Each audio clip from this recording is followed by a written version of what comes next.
Okay.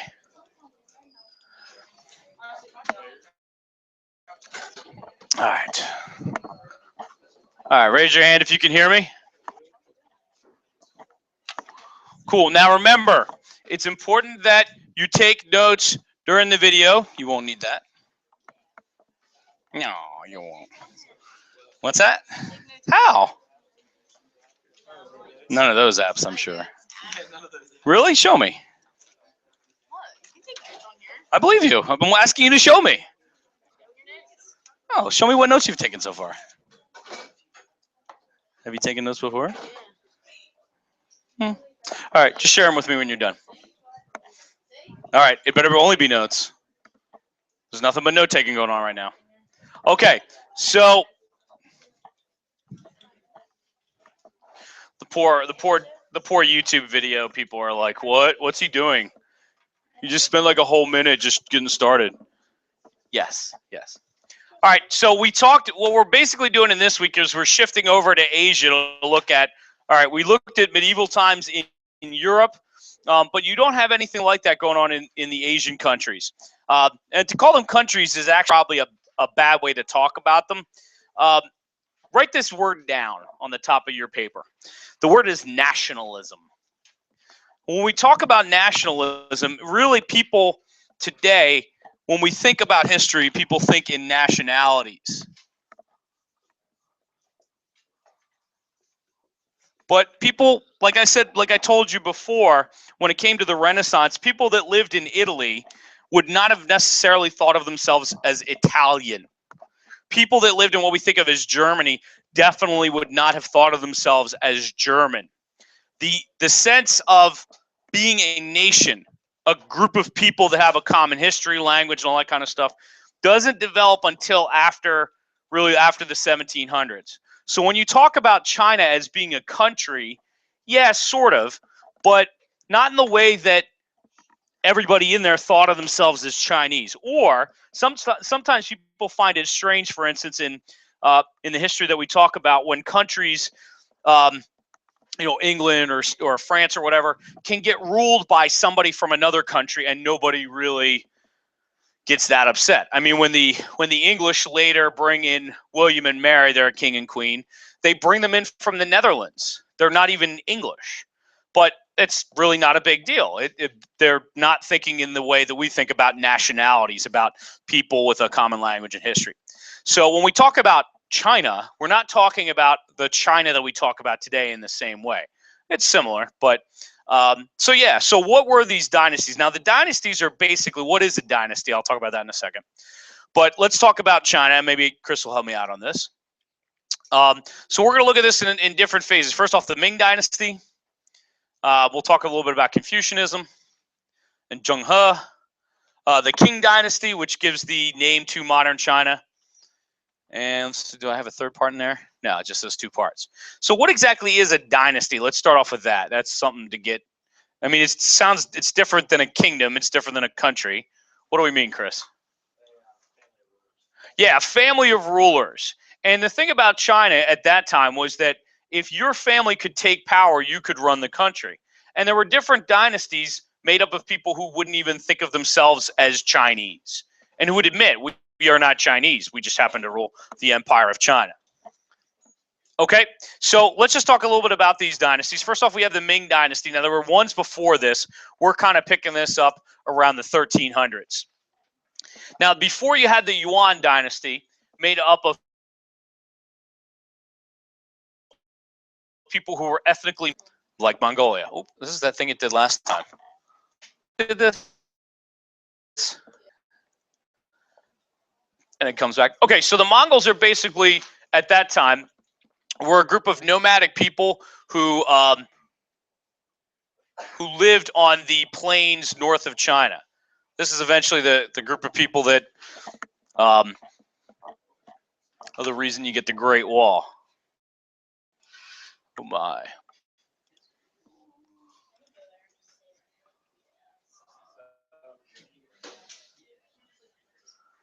There you go. Okay, sorry. So you have the Yuan. So they were ethnically Mongol, They come in, they basically grab power from the previous group that's ruling, but eventually they decline. So Hongwu was a Chinese peasant. He leads a rebellion against the Yuan dynasty, and he takes power as emperor. So he's going to start the Ming dynasty. They ruled China for about 300 years. So, and this is not that it's like a minor dynasty, but China's had, handfuls of dynasties that have, it's important to keep it in perspective, ruled China longer than the United States has even been around. So what did they emphasize? And as you'll find with many ruling parties, and also in China in particular, they're going to emphasize stability, order, and peace. So change, innovation, experimentation, not really something they're interested in. And when they took power, they replaced all the Mongol government officials with Chinese people. So how do you emphasize stability, order, and peace? Well, you don't want anybody rebelling, so you start to use laws that are harsher on the people. That's one way. You also get the development of something called Confucianism, which is like a religion in some ways, but is not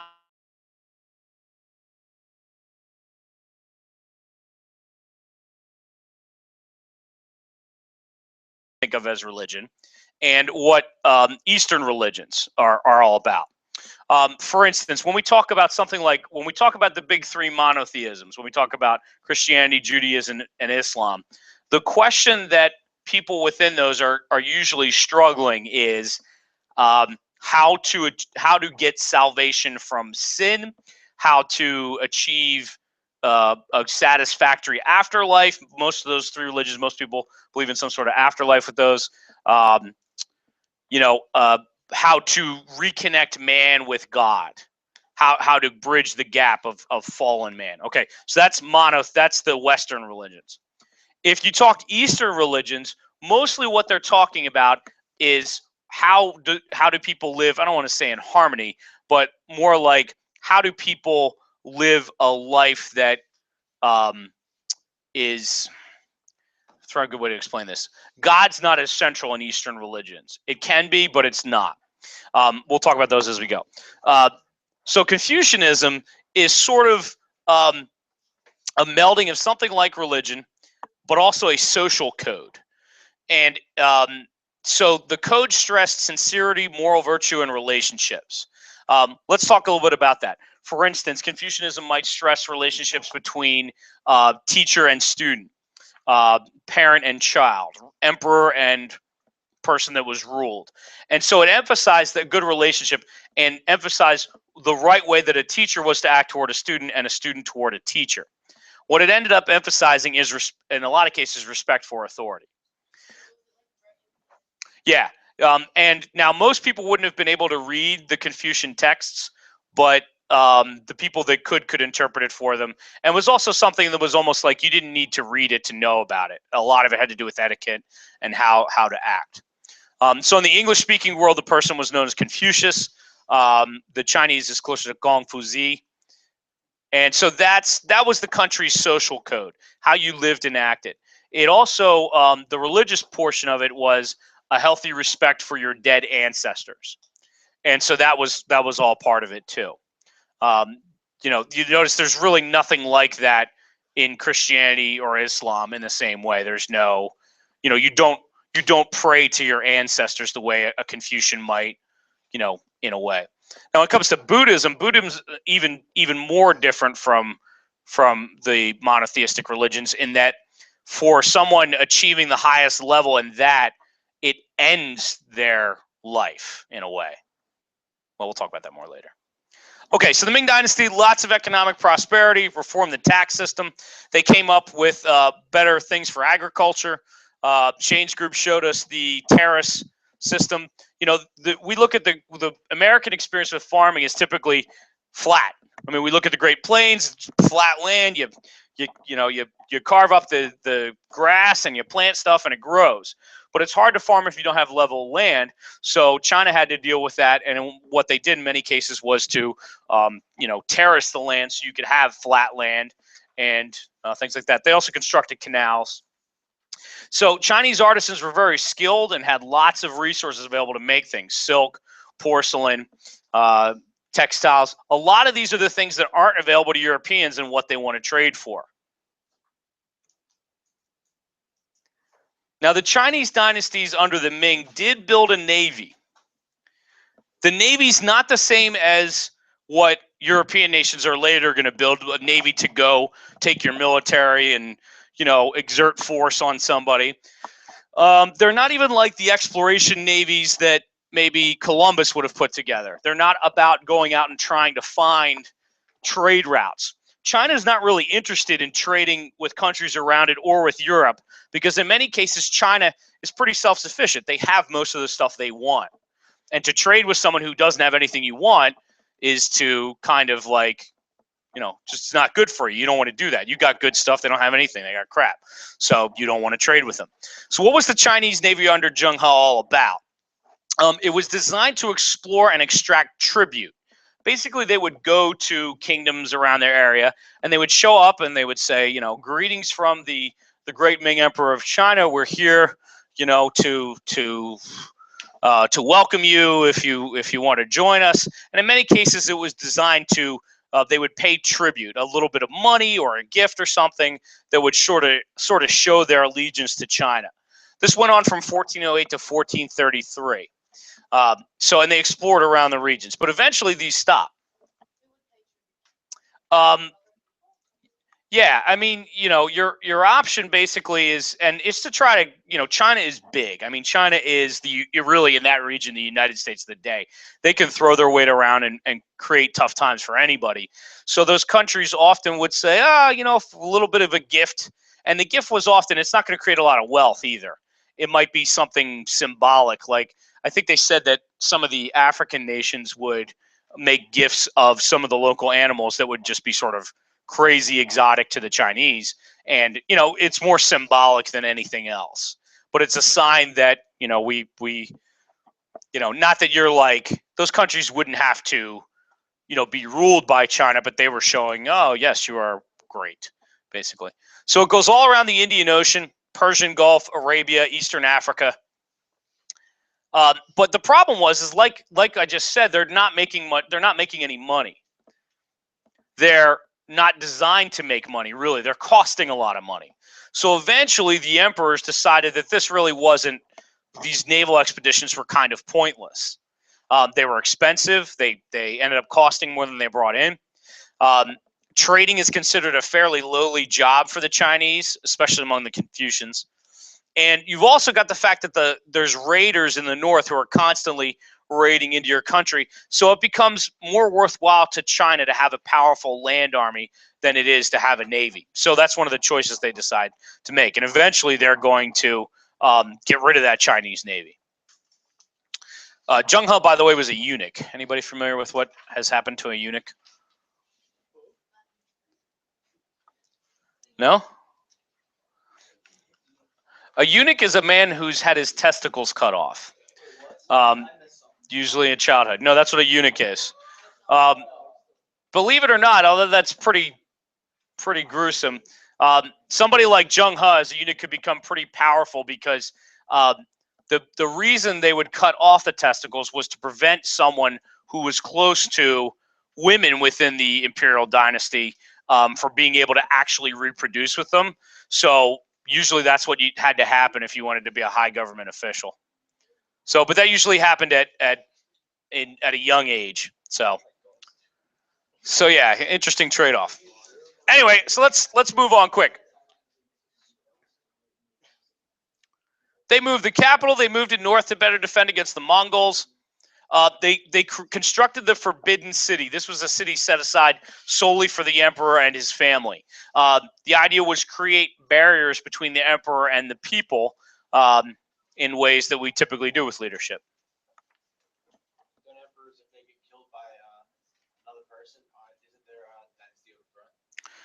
It might, but just killing the emperor probably isn't enough. You've got to do. Yeah, but you've still got to. You've got to build support that you can actually seize power and hold on to it. You could kill a bunch of people, but then they're ready with, But that could do it. That's one way, one strategy.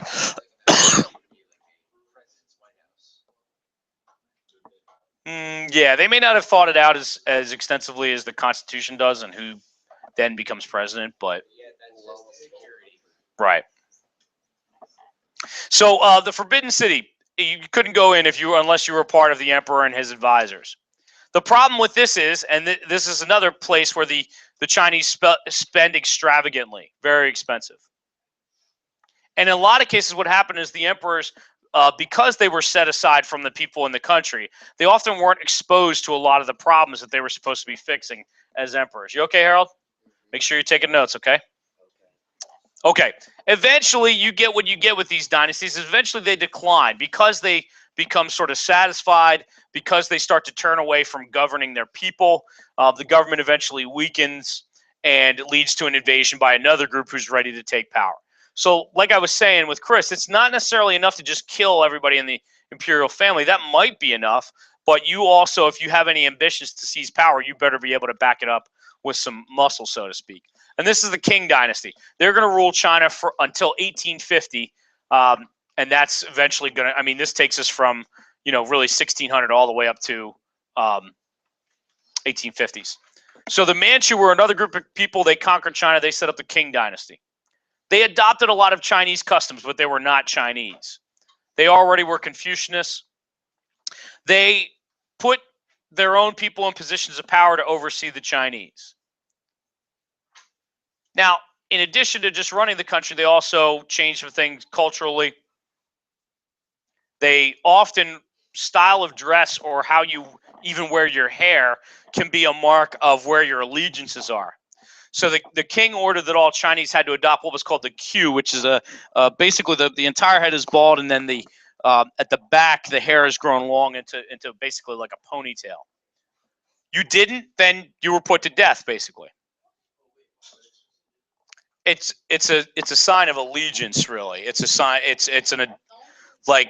a cultural thing that the Manchus wanted them to do, and it's if the government basically what they're asking you to do is to conform to their idea of how you should dress, and if you can get people to do this, then you can rule them effectively. And anybody who's going to, this is also a way to root out people who might mess with your rule, is if they're going to step out of line enough to not cut their hair the way you want them to, they might step out of line in bigger ways. So it helps you eliminate some of the people that might so the idea is to try to bring you into conformity. Yeah. Now, I don't know about the records of those that didn't. It really offends anytime we talk about this, or we talk about Peter the Great's beard tax. It always patently offends American kids, because we have, as Americans, this inbuilt sense of, I'm expressing my individuality. Who are you to tell me how to cut my hair? But when it comes to that kind of freedom, that is historically the exception. That's strange compared to what's going on in these countries in those times. So good. Do what? Well, depending on religious beliefs, people may or may not. But I don't know of any countries that are enforcing. Well, maybe Saudi Arabia. We'll have to look into that. Later, we'll talk about Peter the Great's beard tax. The economy was incredibly exciting and grew fast. Okay, so again, even though we're talking about lots of positive innovations by these countries, you shouldn't get the impression that all of a sudden everybody was happy. If you're talking China, most people are living as farmers, peasant farmers. The problem is that when you are a farming family and you have kids, if you try to split up the land among the people in the family, eventually you get smaller and smaller parcels of land split up among the male members of the family. So China was often forced to come up with technological ways to keep the land productive. Wheelbarrows, water pumps for irrigation. Some people also turned to producing cash crops such as silk, other textiles. But most Chinese farming relied on human muscle power, it's called labor-intensive farming. The Qing dynasty was, even though traders were often looked down upon, you still had lots of good trade in China, but not so much out of China, mostly just within China. Okay, so Marco Polo, the famous mythological Marco Polo, turned into a game you play in the pool. All right, so He is said to have spent time over in China, brings back tales of China's arts and riches. And this is really what, in many ways, or at least Marco Polo's stories, are what inspire Europeans to try to get to China. If you had talked about what was the center of the world in that time, what was the ultimate in terms of empires, it really was the Chinese. And so those European countries want to try to get there and trade for the things that China has. Initially, the Chinese refused to trade with the Europeans. That's going to change over time. For a couple centuries, when we hit the 1850s or so, it's really going to get crazy. And we'll talk about that a little bit later. You've also got the influence of Christianity in China. So Catholic Jesuits, who are a branch of, well, more like an order of Catholicism, discovered the Chinese were not Christian. And the tricky thing about, if you're a Catholic priest, about converting someone who's Jewish or Muslim is that they already worship the same God, but you're trying to convince them that you've got the right way to worship that same God. When the Christians arrive in China, they don't have a God to contend with. Confucianism doesn't have a God, neither does Buddhism. Trying to think of what else might have trickled into China at that point. So in many cases, there were lots of people who converted to Christianity. But over time, the Chinese government eventually began to worry that since Christianity doesn't really emphasize respect for elders necessarily in the same way Confucianism does, or respect for authority, that eventually they kicked the missionaries out of the country. Okay, they get the same problems that basically all the other dynasties have had. The government increases taxes. High-ranking officials use up all the money on stuff that's not really for the country. And eventually the government weakens. Also, the fact is that by the 1850s, European countries are starting to show up and are starting to sort of enforce their trade demands on the Chinese. And they're going to decline too. We'll come back to that a little bit later. Okay.